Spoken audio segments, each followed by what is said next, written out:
Chronicles canvas channel पर आपका स्वागत है। आज हम छोटी सी उम्र में विश्व जीतने का अभिलाषी इतिहास के प्रभावशाली सम्राट सिकंदर के बारे में जानेंगे। प्रारंभिक जीवन और शिक्षा 356 ईसा पूर्व 336 ईसा पूर्व।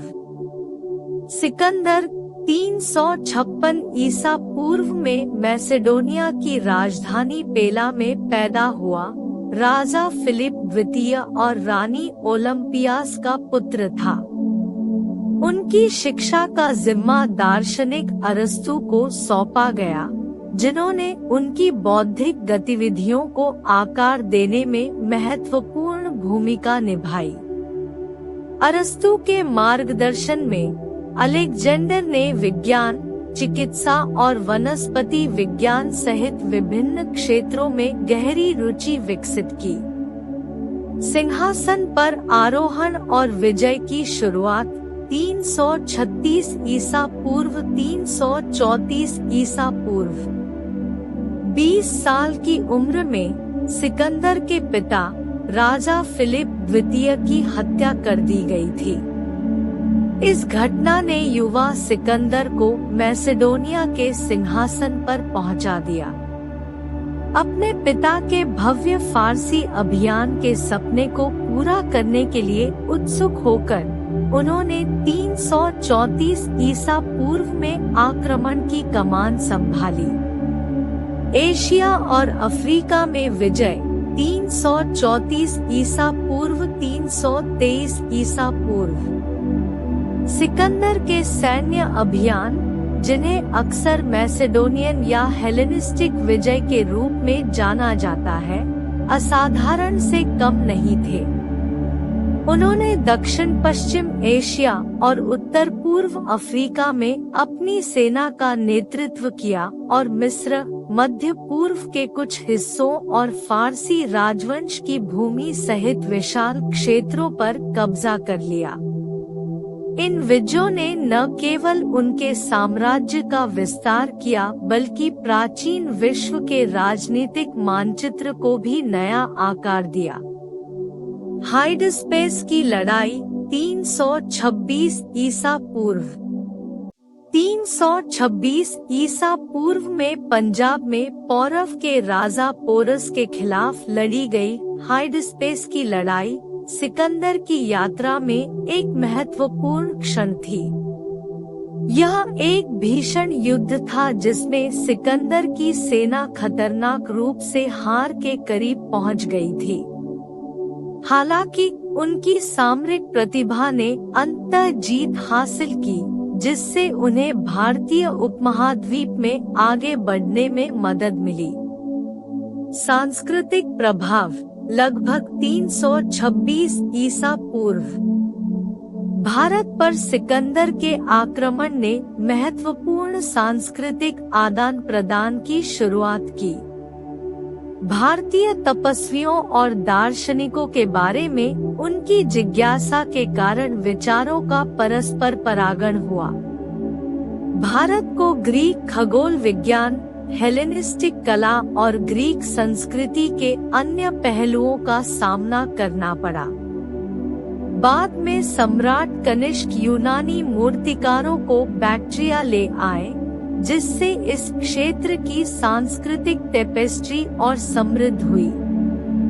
वाणिज्यिक प्रभाव लगभग 326 ईसा पूर्व। सांस्कृतिक आदान प्रदान से परे सिकंदर के अभियानों का व्यावसायिक प्रभाव था। उन्होंने भारतीय उपमहाद्वीप और पश्चिमी दुनिया के बीच व्यापार मार्ग खोले, जिससे वस्तुओं, विचारों और प्रौद्योगिकियों के आदान प्रदान की सुविधा हुई। राजनीतिक प्रभाव लगभग 326 ईसा पूर्व। राजनीतिक रूप से सिकंदर के आक्रमण के कारण भारत में कई स्वतंत्र राज्यों का विघटन हुआ। हालांकि इसने राजनीतिक एकीकरण को बढ़ावा देने में भी भूमिका निभाई। छोटे साम्राज्यों और शासकों के खिलाफ उनकी जीत ने क्षेत्र में रणनीतिक सोच को प्रेरित किया। चंद्रगुप्त मौर्य के गुरु चाणक्य ने मौर्य सेना को प्रशिक्षित करने के लिए हाइडेस्पेस की लड़ाई से मूल्यवान सबक सीखा। चंद्रगुप्त मौर्य का उदय लगभग 325 ईसा पूर्व भारतीय उपमहाद्वीप से सिकंदर के प्रस्थान के 1 वर्ष के भीतर चंद्रगुप्त मौर्य ने मैसेडोनियन रणनीति से प्रेरित होकर देश के महत्वपूर्ण हिस्सों पर कब्जा कर लिया। अंततः उनके शासन का विस्तार हुआ और इसमें चाणक्य की रणनीतिक कुशलता की सहायता से नंद वंश भी शामिल हो गया। इसने भारत के सबसे महान साम्राज्यों में से एक मौर्य साम्राज्य के उत्थान को चिन्हित किया। निष्कर्ष, सिकंदर महान, जिसकी विजय 334 ईसा पूर्व से 323 ईसा पूर्व तक चली, इतिहास के सबसे महत्वपूर्ण जनरलों और साम्राज्य निर्माताओं में से एक बना हुआ है। हाइडेस्पेस की लड़ाई सहित उनके अभियानों ने भारतीय उपमहाद्वीप में संस्कृति, वाणिज्य और राजनीति को प्रभावित करते हुए दुनिया पर एक अमिट छाप छोड़ी। उनकी विरासत प्राचीन दुनिया में सैन्य कौशल और अंतरसांस्कृतिक आदान प्रदान के स्थायी प्रभाव के प्रमाण के रूप में कायम है। सिकंदर की भूमिका दुनिया के एक महान राजा के रूप में है, लेकिन उन्होंने अपने जीवन के अंत में 3 विशेष इच्छाएं रखी। हकीमों का आदर्श, सिकंदर चाहते थे कि वे हकीम जो उनका इलाज करते थे, उनके मृत्यु के बाद उनका श्रद्धांजलि दे, ताकि लोग जान सके कि रोग का इलाज करने वाले भी मौत को नहीं हरा सकते। दौलत का संदेश, सिकंदर चाहते थे कि उनकी यात्रा के दौरान जीती गई दौलत उनके जनाजे के साथ जाए, ताकि लोग समझ सके कि दौलत भी मौत से नहीं बचा सकती है। खाली हाथ का संदेश, अपने आखिरी इच्छाएं में सिकंदर चाहते थे कि जब उनका जनाजा बाहर निकाला जाए तो उनकी दोनों हाथों को खाली रखा जाए, ताकि लोग समझ सके कि मनुष्य खाली हाथ आता है और खाली हाथ चला जाता है।